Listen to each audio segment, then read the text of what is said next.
तो स्प्लैश में हम आपको ले चलेंगे हिंसा की उस खौफनाक दास्तां तक, जिसे सुनकर न सिर्फ आपकी रूह कांप उठेगी बल्कि दिल में गुस्सा और सवाल भी उमड़ पड़ेंगे।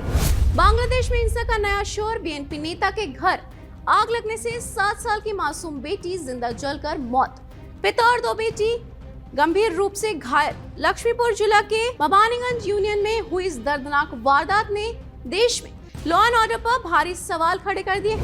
हालिया हिंसा में दीनों के साथ ही साथ 3 मासूम बच्चियों को भी जिंदा जला दिया गया, जिससे पूरे देश में गुस्सा और डर का माहौल है। प्रदर्शन अब सिर्फ सड़कों तक सीमित नहीं बल्कि आम लोगों और बच्ची की जान पर भी बनाए हैं। इस दर्दनाक घटना ने कानून व्यवस्था, सुरक्षा और मानवाधिकारों पर गंभीर सवाल खड़े कर दिए।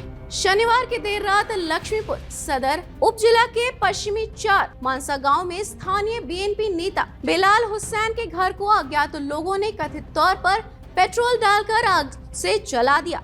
पुलिस के मुताबिक घर को बाहर से बंद कर दिया गया था और फिर पेट्रोल डालकर जोरदार आग लगाई गई, जिससे उनकी 7 साल की बेटी आशिया अख्तर घर में ही जलकर मर गई। बेलाल हुसैन खुद गंभीर रूप से झुलसे और उनकी 2 बेटियां सलमा अख्तर और सामिया अख्तर भी जख्मी हैं, जिन्हें गंभीर हालत में ढाका भेजा गया। स्थानीय प्रशासन ने इस मामले को गंभीरता से लेकर जांच शुरू कर दी है। इस दर्दनाक आगजनी की घटना ऐसे समय में हुई जब बांग्लादेश में एक और हिंसा का मामला दीपू चंद की भीड़ द्वारा की गई निर्मम पीट कर हत्या ने बड़े स्तर पर आलोचना और चिंता पैदा कर दी है।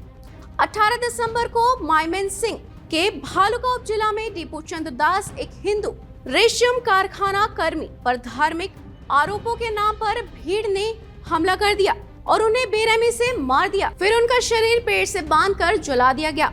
पुलिस जांच आधिकारिक विवरणों में पाया गया कि आरोपों के पीछे स्पष्ट सबूत नहीं थे, लेकिन अफवाहों ने जल्दी हिंसा को जन्म दिया।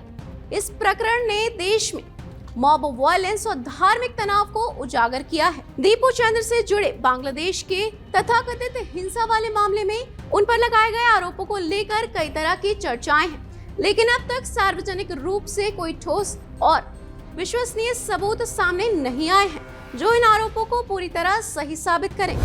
दीपू के समर्थकों और जानकारों ने कहा कि यह मामला गलतफहमी, अफवाह या किसी साजिश का नतीजा भी हो सकता है, क्योंकि जांच में तथ्य स्पष्ट नहीं है।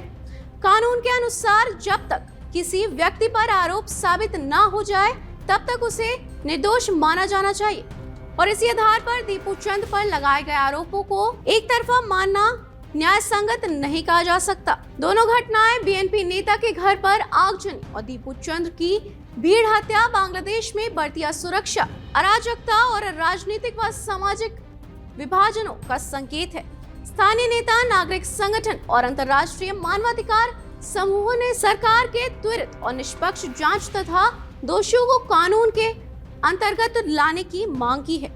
हाल ही में हुई राजनीतिक हिंसा, पंचायती चुनाव और राष्ट्रीय स्थिरता की चुनौतियों ने यह दिखाया कि सिर्फ अफवाह या आरोपों ने भी जन समुदाय और कानूनी व्यवस्था को कितनी जल्दी भयंकर हिंसा में बदल दिया। इन घटनाओं ने एक स्पष्ट संदेश दिया है, बिना पुष्टि के आरोप और उग्र भीड़ हिंसा न सिर्फ निर्दोषों पर प्रभावित कर सकती है बल्कि सामाजिक ताने बाने को भी गंभीर रूप से नुकसान पहुंचा सकती है। अब बांग्लादेश की आकांक्षित राजनीतिक स्थिरता और सामाजिक सद्भावना के लिए यह जरूरी है कि आधिकारिक जांच निष्पक्ष, पारदर्शी और समयबद्ध रूप से की जाए ताकि ऐसे मामले पुनरावृत्ति रोकी जा सके।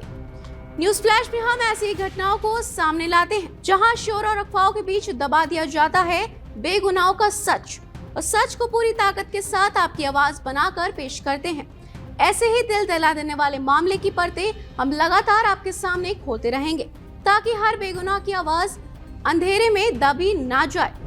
सच, साहस और सवालों के साथ जुड़े रहने के लिए बने रहिए हमारे साथ और देखते रहिए न्यूज फ्लैश। नमस्कार।